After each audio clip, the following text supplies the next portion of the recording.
On the far wall behind the counter rested a portrait of a stunning young girl. The picture had once contained bright, vibrant colors, but time had worked its cool magic, and they were beginning to fade. The beauty of the work, however, remained undiminished. You like that picture? Kainé turned to find the apothecary with a small vial of medicine in his hands. His eyes were gentle but sad, and they seemed to stare through her and into nothing as he spoke. That's my daughter. I sketched it when she was just a little girl. She's been dead a long time now. Kainé didn't know how to respond. She just stared at the portrait and tried to come up with the right words. Pictures are wonderful things, continued the shopkeeper. They let the ones closest to you live on forever. He shook his head slightly, then looked down at Kainé and smiled. Handing her the medicine, she reached into his sizable green apron and produced a handful of old wax crayons. You should have these. There's no one left that I wish to draw. Kainé took an instinctive step back, causing the shopkeeper's face to darken. Yes, I've heard the rumors about you, he said. It's a small village and word travels quickly. Between you and me, I'm not sure which of them to believe, but I also don't think they matter much. I know your grandmother, Kali, and I think the way she was driven out of this village is just deplorable. Grandma's name is Kali? Thought Kainé suddenly. She was suddenly mulling this new fact over in her mind as she reached out and gently took the crayons from the apothecary's hands. Your grandmother is an old friend of mine, he said as Kainé scooted away yet again. I owe her much. I wager she would like it if you drew a picture of her. Yes, I think she would like that very much. Kainé murmured a quiet agreement, but inside her heart was bursting. Never before had a villager treated her with anything but complete contempt. It was a tiny, almost imperceptible step, but it was a step nonetheless. And with enough tiny steps, she might one day discover the rest of the world. When Kainé returned home, she found her grandmother asleep in her bed. Her feet were blackened and raw, even bleeding a bit in place, leading Kainé to think that she had been pacing around the room until exhaustion finally caught up with her. She placed the medication by her grandmother's pillow and turned to leave, but found an old woman's hand collapsed around her arm. Back already, are you? Asked her grandmother with a yawn. Come here, let me have a look at you. Grandma sat up and examined Kainé from head to toe. Finally satisfied that nothing terrible had befallen her grandchild, she leaned back and allowed herself to relax. Well, how was it? Those bastards give you any trouble? It was kind of fun, said Kainé with a small smile. No, seriously, it was. Fun, eh? Asked her grandmother in a voice which implied she believed anything but. So any time you need me to run an errand, just let me know. As she spoke, Kainé removed the crayons from her pocket. After a brief explanation of their source, she informed her grandmother that she was going to sketch her a portrait. A portrait of me? Ridiculous. No one wants to stare at a wrinkled old crone. But Grandma, it'll make you live forever. Horseshit, said the grandmother, throwing back the sheet from her bed. Living forever would just piss me off. Now put those crayons away and help me with dinner. But Kainé would not relent. And in the end, Grandma found herself leaning against the wall of their house, as if posing for a master artist. Kainé took up the crayons, eyed her subject carefully, and set to work. Just as her grandmother was about to nod off, Kainé finished the piece. After staring at it for a bit, she released it from her grip and let it slowly drift to the floor. It's terrible. It doesn't look like you at all. Sorry, Grandma. I thought these crayons would, make drawing easy or something. The old woman's eyes narrowed at her granddaughter's disappointment. Let me be the judge of that, she said, ignoring the pain in her back and reaching for the paper. The sketch could have been a person's face. It also could have been a boulder, a lump of clay, an incredibly misshapen loaf of bread, all rendered in a chaotic array of colors. The old woman stared at the picture for a long time, then slowly wheezed out a laugh. Oh, Kainé, she said between laughter. You truly are my blood. You're as clumsy as me, and I'd love it. But, hush. I won't hear any more of bull about how ugly you think it is. It came from the heart, and I'll treasure it always. True to her word, the old woman gave the picture a place of honor above the kitchen table. In the days that followed, Kainé would often catch her staring at the portrait with a strange smile on her face, an action she would she interpreted as silent, mocking laughter. A week later, Kainé could stand it no more, and she asked her grandmother to take the artwork down. "Posh," said the old woman.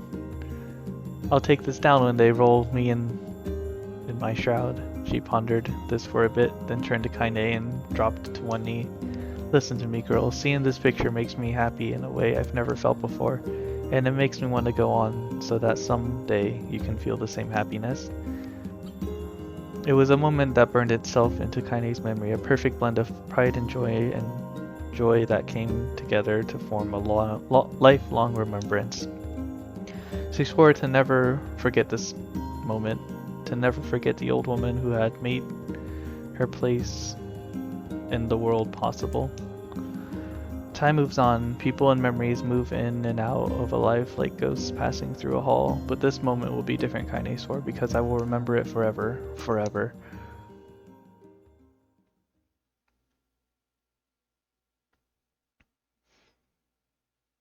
Kainé listened to the sound of the crackling firewood and stared at the black object on her plate. She'd been pushing it around the wooden disc for a good 10 minutes, ignoring the bemused stare of her grandmother. Finally, she summoned her courage and gave the object a brief sniff. A sharp, bitter scent flew up her nostril and made its home there, causing her face to twist with disgust. "Grandma, I can't believe you wanted me to eat a bug." The old woman threw some more wood under the cooking pot and snorted. "It's no bug, you fool girl. It's a berry. Why the hell would I be feeding you bugs?" "Yeah, well, it sure looks like a bug," said Kainé. "And I think it's burnt or something because it smells terrible." With that, Kainé held her nose and threw the berry in her mouth, chewing as little as possible. "Oh yeah, it's terrible, all right. Why, you little brat," laughed the old woman. "Look at the sass on you. You've been spending too much time with me, and that's a fact." 5 years had passed since the moment when Kainé's grandmother saved her from the bullies. As is often the way with two stubborn people, their relationship had grown in fits and starts, but moved forward all the same. Meals that used to be somber affairs were now filled with laughter and hurled abuse in equal measure. Kainé could not remember a time when she had been happier. As the years went by, Kainé started to shoulder more and more of the daily responsibilities. Her grandmother's legs grew weaker by the day, and she could no longer do many of the chores she used to take for granted. And so this morning found Kainé lacing up her boot with a breakfast of burnt berries rolling through her belly. "Where are you going today?" asked Grandma suddenly. Kainé looked up, surprised. The old woman rarely asked for specifics anymore. "Well, I was gonna check on the kelma tree and see if they were ripe. I thought we could make some jam or something." "Oh, I'm gonna pick up some flagstones, so I need to take the wheelbarrow." "Flagstones? What in the hell for?" Kainé stared at her grandmother, then held out an arm and swept it around in their home. Constructed mostly of cloth, rope, and rubble, the old place sagged like a boxer in the final round. "Grandma, a dying cat could chew through this house. I'm gonna build a stone wall so we have some protection." The old woman laughed, exposing her toothless grin to the world. "God damn it, girl, if a bunch of thieves want to ransack this place, let them come. We've got nothing worth stealing anyway." "I'm not worried about thieves, I'm worried about shades. People saw one west of the village yesterday." The old woman tilted her head and stared at her granddaughter. "Well, shoot, I don't know why you have to do it today. We can worry about it some other—" "Grandma, no. If I don't go to the kelma trees, we won't eat tonight, you know that." A confused expression passed across the woman's face, and for a moment she was a small child lost at a carnival. Yes, she said after a bit. "Of course, you're right. I'm sorry, Kainé. Lately it seems my mind is—" She didn't finish the thought and instead walking over to her nightstand and gently taking a wreath of lunar tears from the drawer. The flower's petals had aged to a brilliant whiteness, and Kainé thought it was more beautiful now than the day she first received it. "You're gonna be a true woman soon," Grandma said as she placed the flowers in the girl's hair. "So that means less chatter about shades and building defensive walls and more talk about how beautiful they've become." Annoyed, Kainé reached up to remove the garland, but a look on her grandmother's face stopped her hand. "You're a beautiful thing," said the old woman, "and there ain't another like you in all the world. I'm very proud of you. Okay, Grandma, that's enough goddamn compliments for one day. Such a mouth on you. Where did that come from? Gee, I wonder. I'll teach you to sass me, girl, yelled Grandma. Suddenly, she lurched forward and grabbed Kainé by the ear, pulling her around the room with a crazed grin on her face. Grandma, yelled Kainé in a quaking voice. Grandma, stop it, what the hell? The old woman stared at her and blinked and slowly held her wrinkled hands out as if it was the first time she had ever seen them. I don't know what happened there. I'm sorry, girl. Sometimes mine just... Kainé listened. Kainé thought the look on her grandmother's face was the most heartbreaking thing she had ever seen. Listen, she began. Maybe I should stay home after all. No, I won't have you stay here to keep an eye on an old codger like me. You go get your fruit and your wool and whatnot, I'll be fine. And when you come back, I'll have a nice grasshopper dinner waiting for you. Kainé rolled her eyes and kissed her grandmother on the forehead and made ready to depart, trying desperately to ignore the worry that was gnawing at the walls of her heart. Kainé could feel the old woman's eyes watching her as she moved down the path. Don't turn around, she told herself, but in the end the temptation was too great. She spun on her heel for one final look, and she saw a small bent woman standing in front of a ramshackle hut with a sad expression on her face. God, she looks so old now. It's like the wind could reach down and just carry her away. Kainé worried about her grandmother all day, causing her work to suffer.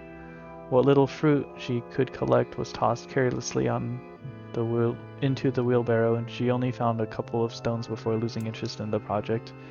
Finally, as dusk approached, she decided to call it a day. Cursing herself for the lack of focus, Kainé pushed a nearly empty wheelbarrow back down the path. As she crested the final hill, she suddenly froze in place. The wheelbarrow fell from her fingers and collapsed on its side, sending a few pieces of wrinkled brown fruit rolling back down the hill. Her gaze was transfixed by a black cloud that hovered just ahead. Tracing its path with a finger, Kainé suddenly felt her stomach knot in on itself. Oh God, snow! Her grandmother's house was ablaze, the flames licking up as if trying to touch the sky itself. Grandma! Grandma! Kainé ran then faster than she had ever moved in her life. Once she tripped on a stone and went sprawling into the rocky ground, but she leapt to her feet and continued running, unmindful of the blood that just spilled from her wounded hands and knees. As she got closer and closer, Kainé's mind began to race in time with her footfalls. It's too dark. It's too dark. Not just for fire. Can't be fire. Too much smoke. Gotta save her. Gotta save her. She burst into the front yard and came to a sudden halt. Her worst suspicions confirmed. The smoke from the fire was mingling with the thick, inky blackness of an enormous shade. The massive creature supported itself on 3 twisted feet and achieved a balance through means of a large armored tail. Scales, horns, and claws sprouted from its body in a random chaotic pattern, giving the appearance of a lizard designed by some insane god.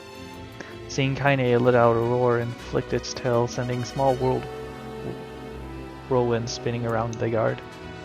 For a moment, the creature retreated into a shimmering, inky blackness, as if her mind was unable to comprehend that such a thing could actually exist. But then the smell hit her, a blend of rotted meat and excrement, and the horror became real once more. The creature bellowed again, and this time Kainé responded with a scream of her own. Alright, you bastard, she thought. Her scream echoed off the high cliffs around her. It's you or me, let's go. The shade eyed Kainé with amused interest. Then it began looking from her to the house and back again, as if urging her to look at the destruction it had so gleefully wrought. With dread building in her heart, Kainé glanced towards the house. Through the smoke and flame, she spotted a small figure struggling to escape the ruins. Grandma! At the sound of her voice, the old woman began waving frantically. She's alive, she thought. Alive!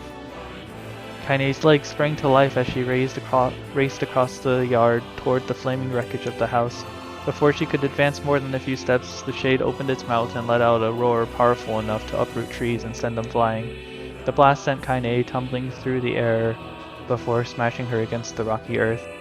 Stars danced in front of her eyes as she tried to remember how her legs worked. Get up! Get up! Get up! Get up! Get up! Get up now! As Kainé struggled to her feet, the Shade stomped towards the house and pinned her grandmother to the ground with the tip of a claw. The old woman struggled to move the claw from her stomach, but she might as well have been pushing a mountain. She coughed briefly, sending a small spray of blood into the air, then collapsed to the ground, her energy spent. Kainé lurched to her feet only to fall back to the earth with a gasp. Her ankles were on fire, one or both of them were surely broken. Ignoring the pain that screamed through her body, she began dragging herself across the ground, leaving a drunken trail of dust and blood in her wake. Grandma, hold on just a little longer. Her grandmother's face was turning blue and her eyes rolled back until only the whites were exposed. Kainé pulled herself across the ground with a maddening slowness, the distance seeming to increase with every second that passed. The Shade glanced between the two women, flicked out its tongue, its giant mouth turning up at all corners. Short, panting breath belched from somewhere deep inside its core. Bastard laughing at us. She had no idea how such a mindless creature could experience emotion, but there could be no doubt that a Shade was taking joy in their suffering. Yeah, I see your plan. The Shade moved its claw slightly, allowing Grandma to breathe again. It was clearly keeping her alive, only to snuff out her life when Kainé was close enough to touch her. Gonna kill this bastard. Summoning all her strength, Kainé rose to her feet. There was a sickening snap from her right ankle as the foot twisted backwards, but she forced it from her mind and began to hobble towards the monster. Pulling a small knife from the pouch at her waist, she leapt on the foot that pinned her grandmother's and plunged the weapon deep. "Give her back," she screamed. "Give her back to me." It was like stabbing a rock. After a few swipes, the knife broke at the hilt with a dull snap. The Shade panted laughter again, then raised its tail and sent it rushing toward the young girl that was latched to its foot. Kainé never had a chance. The tail struck her square in the chest and sent her crashing into the burnt wreckage of the home. As she lay on the ground with blood pouring from multiple wounds, a small, weak voice spoke up. "Kainé?" Kainé's vision blurred, but she forced herself to focus on the sound. Finally, her eyes cleared enough for her to make out her grandmother's hands reaching out to her through the smoke. "Grandma? Kainé, you gotta run. You can't best this one." Kainé grabbed the hands and held on with all her strength. "Grandma, come on, we have to go." The old woman coughed loudly. One of her hands, slick with blood, slipped from Kainé's grasp and thumped to the ground below. "Grandma, no! I said run, goddammit. You have to live. You have to get through."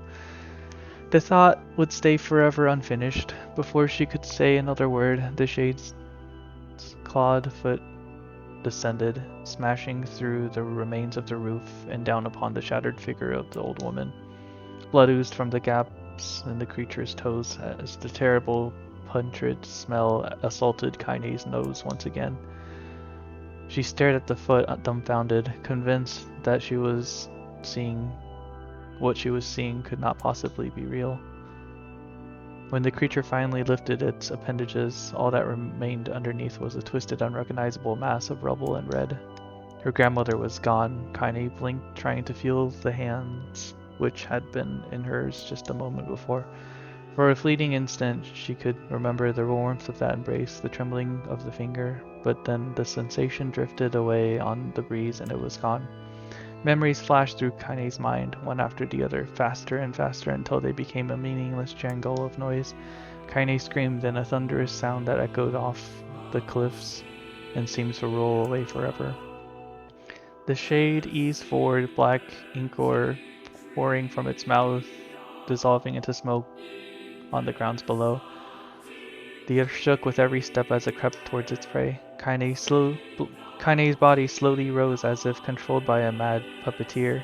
Her arms and legs were bent at impossible angles. Her head lolled dangerously into the side, yet somehow she managed to stand. Staring at the Shade, her eyes began to glow with a deep red fire. The creature, so confident just moments before, took a slow, hesitant step backwards, trying to discern if this broken human could possibly pose a threat. Kainé seized the moment. Laughing like a mad woman, she leapt into the air and plunged the shattering hilt of her knife deep into the leg of the Shade. The Shade shook Kainé off like a fly, sending her crashing to the earth once more. Her chest rose and fell slowly, as if a great weight were resting on it. Moist sounds of pain echoed through her mind. Something warm and thick oozed from her head. Is that blood? Thick it is. Think I'm bleeding to death. No, I can't die. Grandma told me to live. Deep inside Kainé's mind, something finally broke. The sound and pain, the smoke, the flame and flames.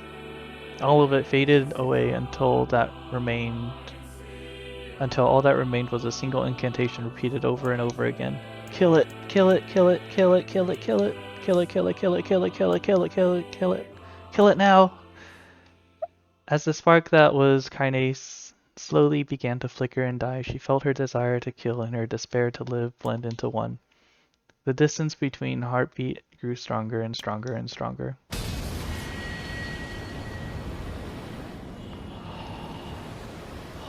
"40 minutes of reading."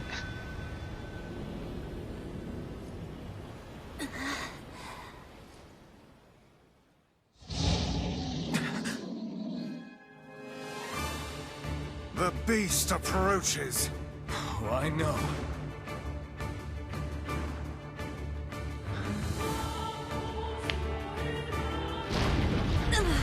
After this, there's a lot more reading I have to do, because it hasn't.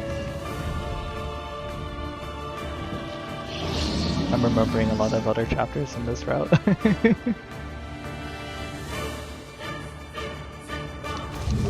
Oh, how do I play this game again? Oh, okay.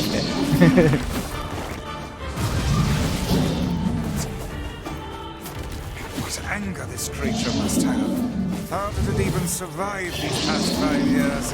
And then there's magic. I'm not gonna let this happen again. It dies today. My sword is lighter. It's not the blade, but the skill of the user. Strike it down. Ow.